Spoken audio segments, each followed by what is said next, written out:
Happy Friday, everybody, and welcome into the Gramlich and McLean podcast, presented by Ingles, the official supermarket of Gramlich and McLean. And it's a happy Friday. It's a football Friday, Eric McLean. And it's all about the Deacons on today's episode. That's right. That's right. We have quarterback Mitch Griffis joining us today. And Mitch was awesome. We went pretty long with him, not really on purpose. We're just chatting it up. And then I looked down like, dude, we got to get you out of here. We're way over what we asked for. So very grateful for his time. Willie P, the man, setting it up. And it was just a great conversation. So excited for you guys to hear this. Real quick, let's do a message from our friends over at Ingles, and then we'll get to the interview. Here we go. At Ingles, we're proud to work with hundreds of local farms and businesses in the communities we call home. Not only does it ensure that you get top quality, fresh items for your family table, it's a way for us to support the amazing individuals who pour their heart and soul into delivering the very best they can do. Quality, freshness, community, it's all in the bag. Ingles, low prices, love the savings. Mitch Griffis, man, welcome into the show. I've been waiting on this one. I'm super excited because all the things you and I kind of talked about at ACC Media Day, and people, boy, I tell you what, they are sleeping on these Demon Deacons, and I'm excited to talk with you, brother. Thanks for joining us today. Yeah, thanks for having me. I'm looking forward to it. So QB1, man, you're the guy. It's your show. And I think what's just fascinating is people just don't realize you've been here a while, right? Like you've been waiting your turn. You've been going through practice. You've been in the film room. I mean, you know this offense as well as anybody, but just what all comes with that territory of being the guy, being QB1. Yeah, it's a lot more responsibility than I've had in the past, obviously. When I first got here, trying to put myself in the shoes of being the starting quarterbacks, I knew one day that will be my goal, and one day I'd hopefully be in that role. So now that I'm here, it's pretty cool. It comes a lot of extra territory, a lot of extra stuff that I can't really prepare for until you are the starter. Right. Just dealing with other stuff and the dynamic of the team, but it's been super fun. I'm living the dream right now, so it's been great. What have I guess some of the biggest just adjustments be? I mean, you talk about those things. Is there one or two things that now that you've been the guy where you're just like, okay, this is something, it's just added effort or added communication? What have been the two biggest things? One on the field is added communication, like kind of being confident with, obviously I've always been confident in the offense and knowing the roles of everybody, but now a lot of guys will come ask me questions. Hey, how do you want me running this route? What do you want my break to look like? What's my depth? So kind of being an extension of the coaching staff on the field, and then off the field, just doing extra media stuff. Like this stuff I haven't really, never done this kind of stuff, or just kind of planning my days around that stuff. But it's been fun. I enjoy talking, so I'm a talkative guy, so I like this kind of stuff. We're glad to add to that. KJ. Yeah.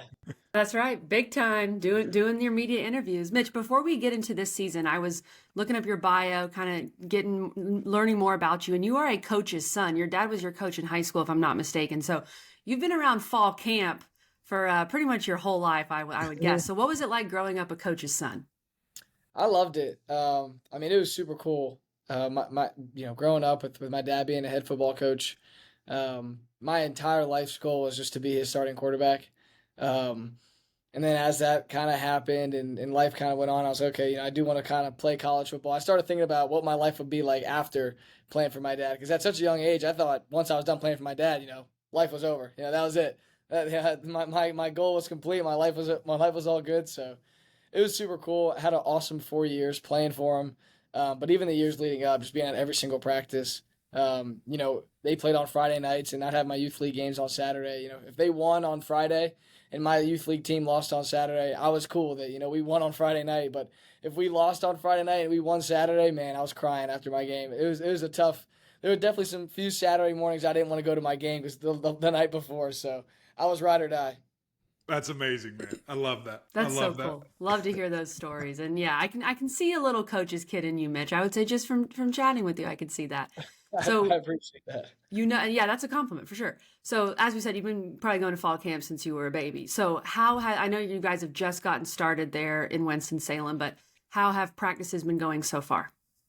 They've been going great. They're super competitive. They've been super fun. It's great to go against the defense, and you talk all the trash in June and July and tell them you're gonna kick their tail, and it's finally here, so it's fun. And we do a great job of competing. And the cool thing is, though, after a play, everybody's, loving each other up, helping each other up. So there's never any bad blood, which is something cool about our team. But it's been awesome. Super competitive so far. Today I was telling the defense he looked a little tired in pre-practice, so I was trying to get him ready to go and trying to get the competitive juices flowing. So it's been good. Well, and a little tired. My goodness, y'all snapped the first ball at 6:30. What the heck? We were doing these early morning practices, man. How are those? I don't think we've ever asked anybody about this, KG, but it's something that I think kind of was changing as I was starting to play ball. And maybe, older folks are listening. It's like, no, man, we've been doing this a long time. How is practicing in the morning? Do you like it? Do you hate it? Is what it is? It is what it is. I think I do like it. So you hate it. It's all good. You can say it, bro. It's cool. It's all good. I've gotten used to it at this right. point. The thing that I didn't like about afternoon practice in high school is you have to go through a whole school day. Right. And that was kind of just like, it was a long day, and practice was fun, but just sitting in math class in 8th period, you're like, oh my gosh, I just want to go to football. So it is nice to, do it in the morning so you don't have to like sit through class thinking about practice. Mm-hmm. But yeah, in the season you're up at like 5:30. So I always tell people, if you set your alarm after 6:30 in the season, you're sleeping in, and it's a good day. So that's right. So I kind of just adjusted to it, but yeah, I think it gives us an advantage too when we play noon kickoffs because you have to wake up pretty early for noon kick.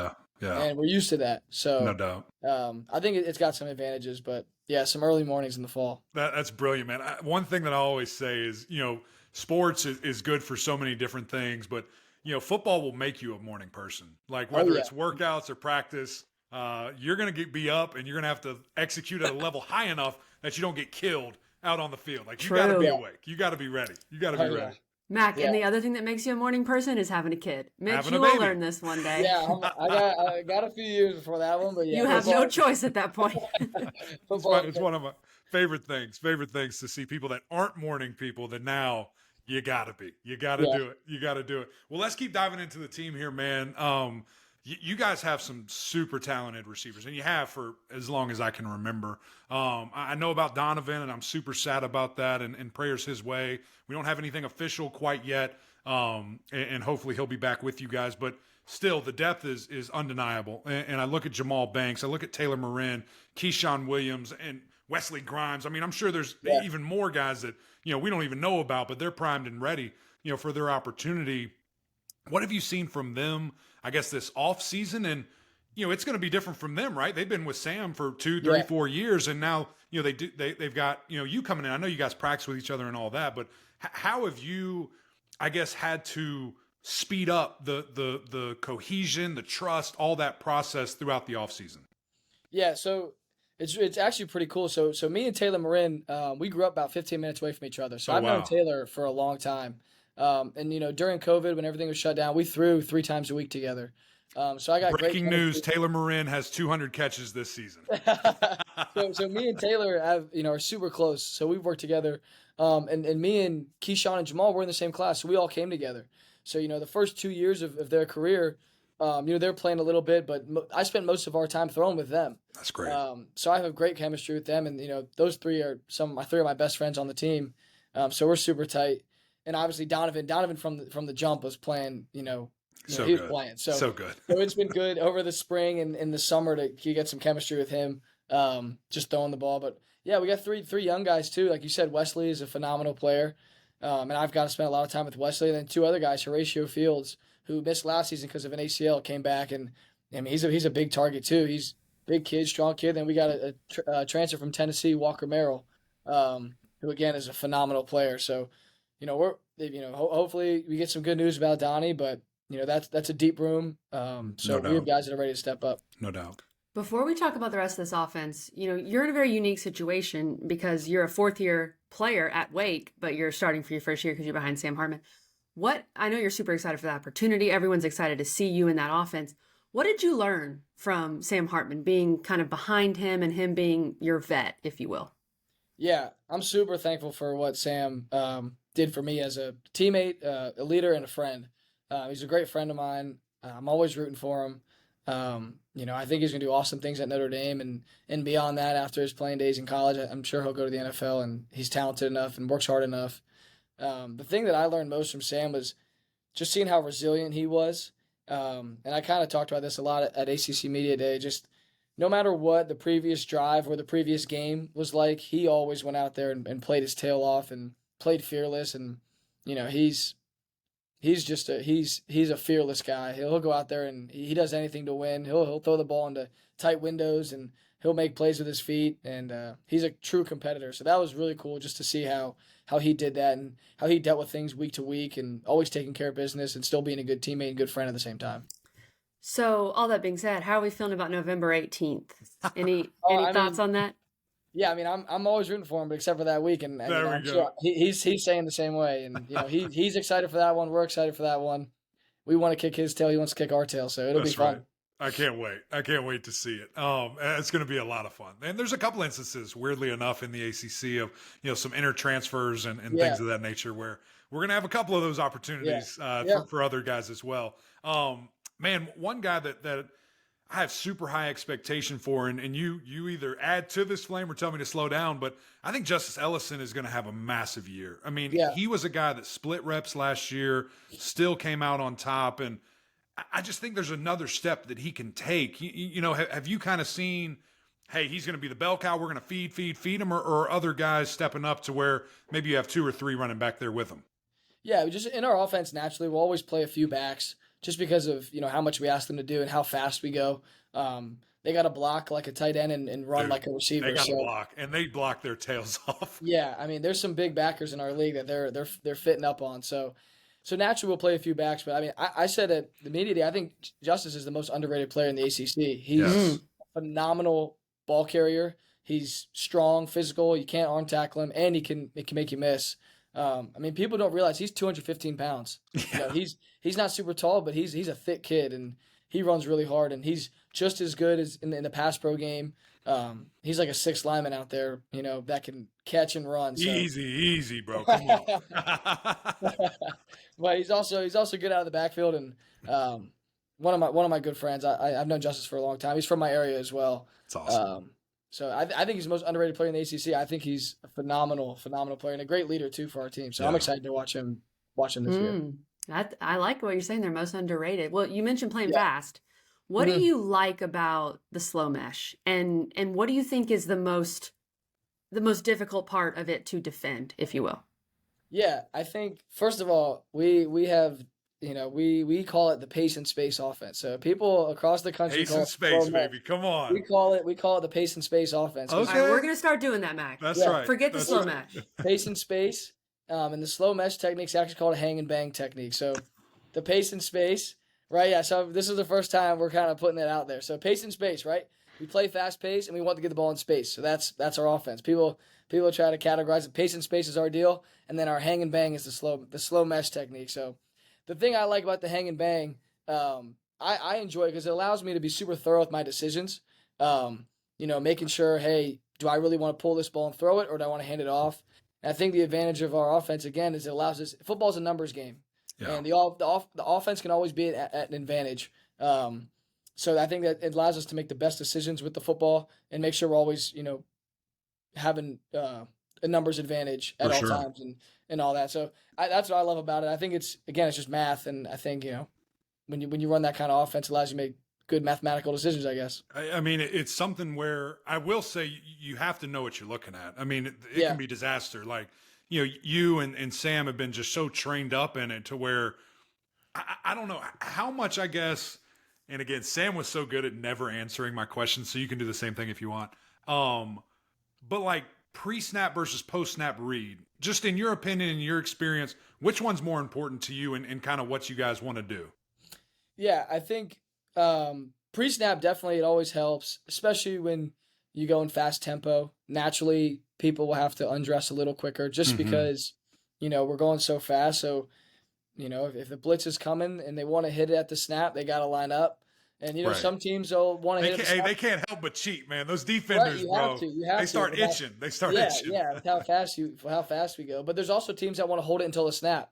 So I think pre-snap is super, super advantageous for us, just because by the shell you can tell who can come, who can't come. And then again with our tempo, hoping that guys will show it pre-snap. So I think the pre-snap gives us a huge recognition for everybody in our offense to kind of feel out what's going to end up happening post-snap. Yeah. Yeah, I love it, man. I love it. It's such a beautiful thing to see when you do it the right way. Did he answer it more than Sam ever did? I kind of Yes, think so. Sam would always say, my eyes are my eyes. I see what I see. Yeah, I'm like, yeah. bro, like we all know football, man. Like, come on, Yeah, it's not it's hard. just a It's numbers not game. hard. I'm It not is. getting any secrets. You can cut on the Yeah, tape. You right. can cut on the tape. You'll see what we're looking He at. perfected it though, Kelly. He Oh, perfected it. And we love Sam. He came on with us like 3 different That's right. times and That's great right. guy. So you mentioned you were talking some trash to your defense in practice this morning, I believe. What have you seen from your defense so far, and what do you think Deke fans should expect from that side of the ball? I mean, I was lying when they said they looked tired. I was just trying to, start the competitiveness because that's the thing the Deke fans should expect is just energy. They fly to the ball. They do pursuit drills every day. They have phenomenal effort. Coach Lambert does an awesome job. It's a true family environment on that side of the ball. Yeah. And they'll do anything for the guy next to him. I mean, they fly to the ball. They swarm.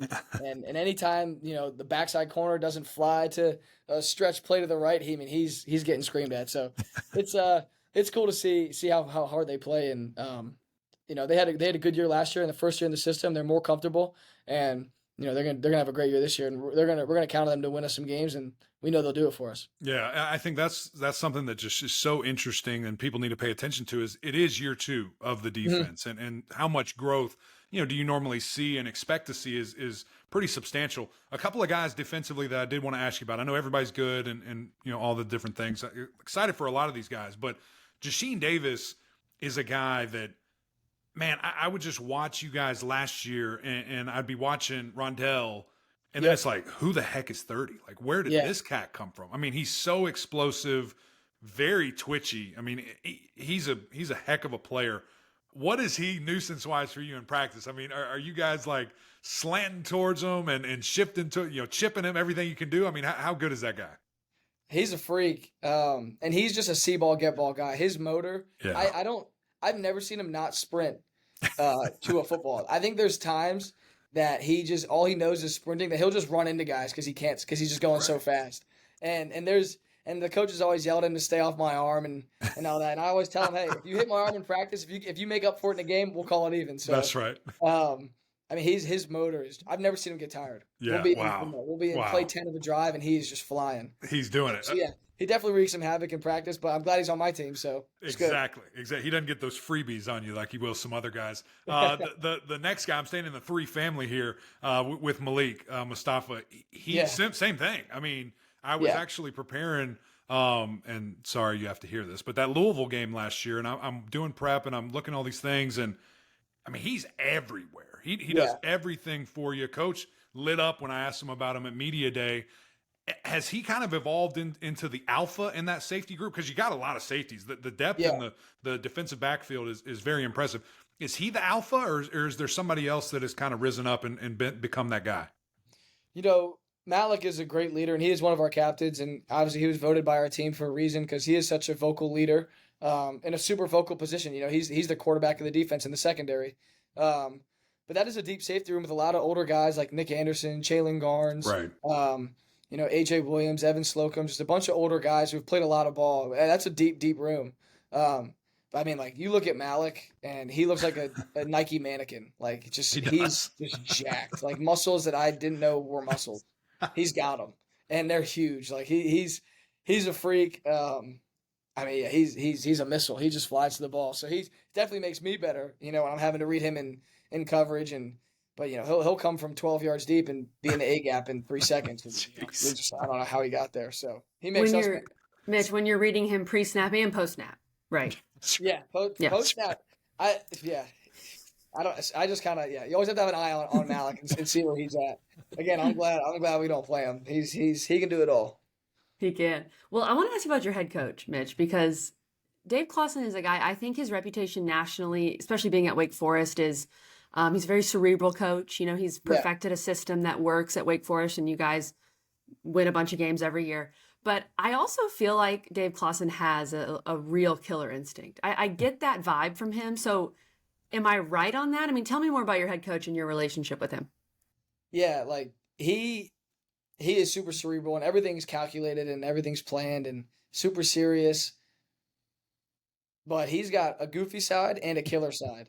And when his goofy side comes out, it's, it'll be like a random period in practice and he'll just say something funny. And, kind of when he does a good job of feeling the energy of the team sometimes when guys get a little tired, he makes some jokes and gets the guys going. But, if there are times where we're not, full go, he'll let into us. And he's got a very competitive side that not everybody sees. But if talking to him on game day, he wants to kick your tail and he's ready to go. Tell me about practice quickly. We're going to get you out of here. If offense wins the day, is he happy, or does he want the defense to get it going? He keeps track of like offensive reps and who wins what, and he wants it 50-50. Okay. He wants a 50-50 or 55-45 score, something close. Yeah. Just because he likes the competitiveness of practice. No doubt. But yeah, he likes he'll put up the score and he'll be like, this is what I want. This is 50%. This is good. And we're always pissed off if we don't win. Of course. He any day's a win for him as long as it's not too lopsided. That's right. I just remember back when I was a player that if we would kick the defense's tail, it was like a horrible practice. I'm like, Coach, you're a receiver. Come on, man. You should be all in with this thing. Yeah. Anyway, man. I definitely feel like that sometimes if the offense has a good day, the post-practice talks are a little longer. Exactly. And, Exactly. the effort wasn't good, and we're just like, right. we're playing hard. Come on, man. But if the offense has a bad day, great job today, guys. Right. All right, come on, coach. Right. 100%. He's a safety at heart, though, so I get it. That's right. Well, anyway, Mitch, man, this has been so much fun. Thank you for joining us. We're excited for the year, and can't wait to see you guys, man.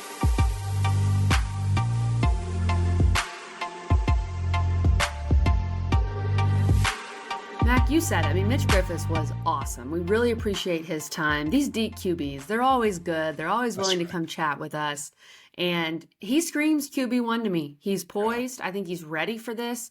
He's a fourth-year guy who's going to be in his first year as a starter. He's the son of a coach. You can tell that he's a coach's son a little bit. So Mitch Griffis is not the part that worries me about Wake. There's some other pieces that worry me. And I think we should start with the big news and the really unfortunate news, Mac. Donovan Green, who was going to be one of the best, if not the best wide receiver in the ACC, is out with an injury. And it just feels like Wake, sometimes they just have these key injuries during camp, and he's out for the season, Mac. Yeah, it stinks. I mean, it's very just disheartening because you're so excited for these young men and you want them to have great opportunities and to be able to succeed. And then, a non-contact injury. I believe I read that he stepped on somebody's foot and just, got hurt and he's out, for what was it, 5 to 8 months maybe. And so it just stinks. And a great kid, a great young man, great football player. Good thing is it's not his last year. Like, he can come back. And I hope he does. And it's going to be a great comeback story, but I'm excited about this offense. You look at this from a different point of view, a weird point of view, but if there's a position that they could afford someone to get hurt, it is wide receiver. I mean, they're loaded, super deep with talent. And Mitch even said some guys that we don't even know about yet, that are excited and waiting in the wings that, now again, unfortunately are going to get an opportunity quicker, because, one of your best players, if not your best player, goes down. So the confidence that Mitch has, I don't know. I know the understanding of the offense that he has. I don't think this Wake Forest offense is going to take a step back at all. I think they're going to be status quo, 30-plus points, 35-plus points a game, throwing it all over the yard. I think Justice Ellison's going to take a step forward and really be the feature back and take on some more responsibility there. So there's a lot to be excited about offensively with these guys and what they're going to be able to do production-wise. Yes, I agree. I think this wide receiver room is still elite. They're still really, really good. You got Taylor Moran, you've got Keyshawn Williams, you got Jamal Banks. So there are still guys for Mitch Griffis to throw the ball to. And Mac, I loved what we talked about here. Instead of calling it the slow mesh, which we're never going to use again, we're calling it the pace and space. We're calling it the hang and bang. The hang and bang. That is absolutely brilliant. And it makes a lot of sense. You hang, you wait, boom. You bang. Over the top. That's what it is. It's beautiful. It's beautiful. And sorry, Mitch, if you get in trouble for telling us that, but I love the terminology. And again, it's going to be fun to see that, and just a new guy. I mean, we've had Sam Hartman for so long, and now it's going to be a little bit weird, right? When you see Wake Forest lining up. It is going to be weird. Old number 12's out there instead of 10. But it's his show now. And again, the confidence that he has, I think you can feel really good about it. Defensively, KG, is where maybe some questions might arise. Yeah, the defense concerns me a little bit. And, it had its issues last year for sure.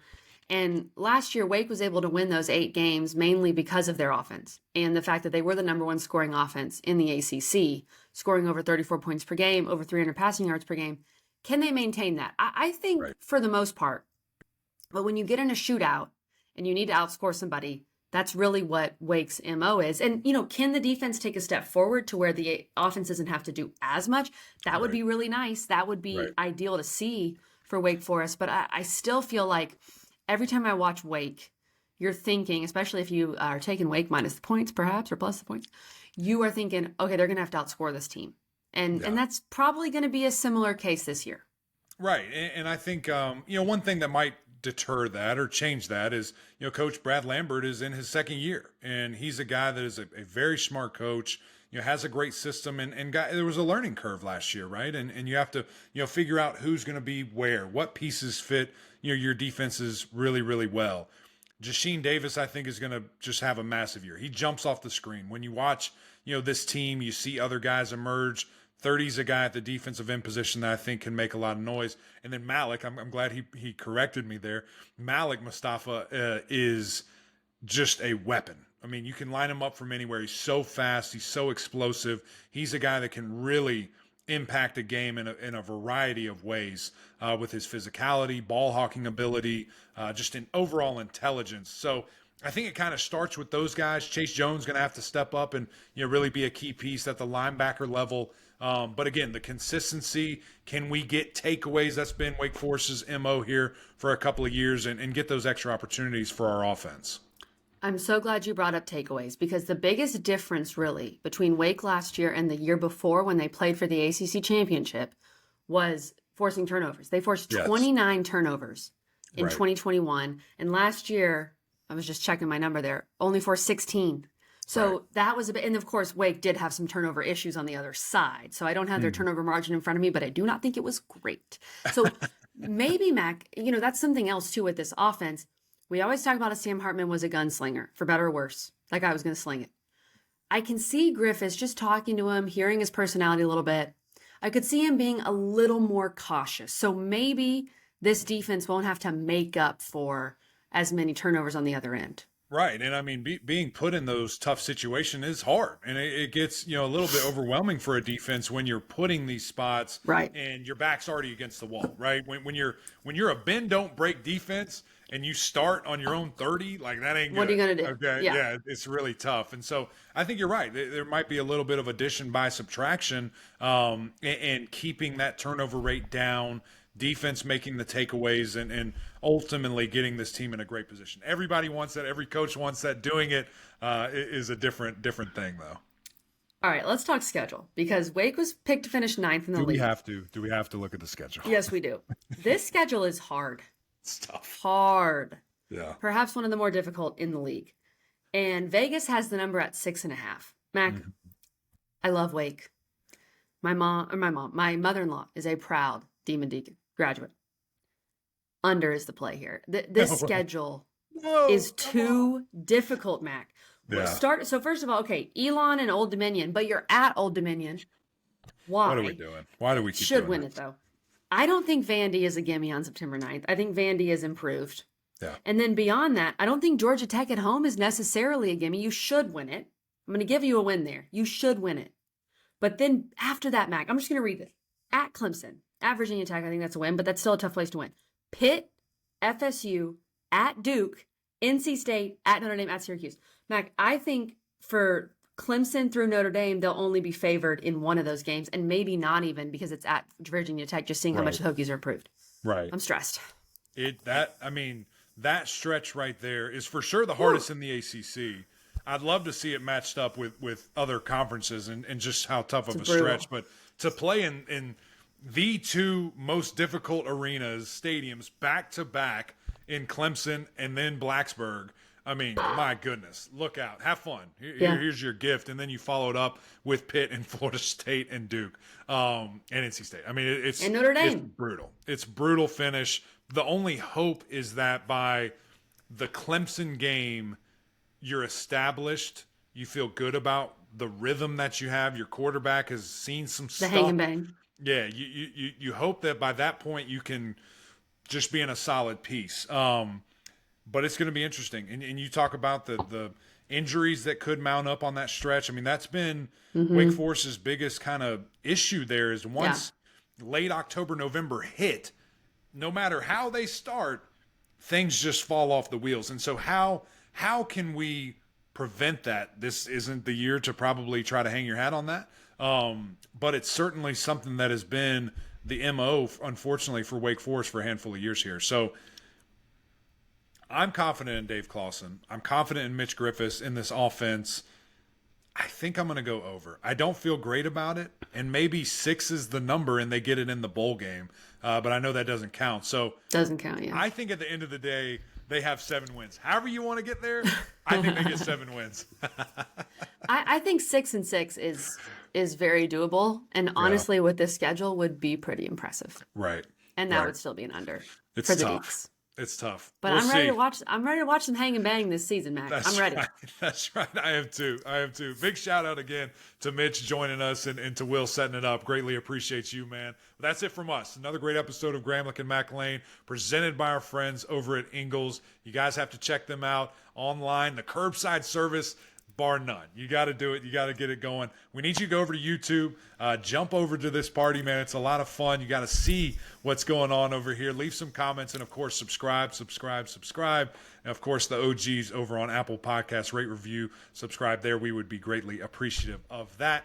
But that's it from us. Until next time, we'll see y'all.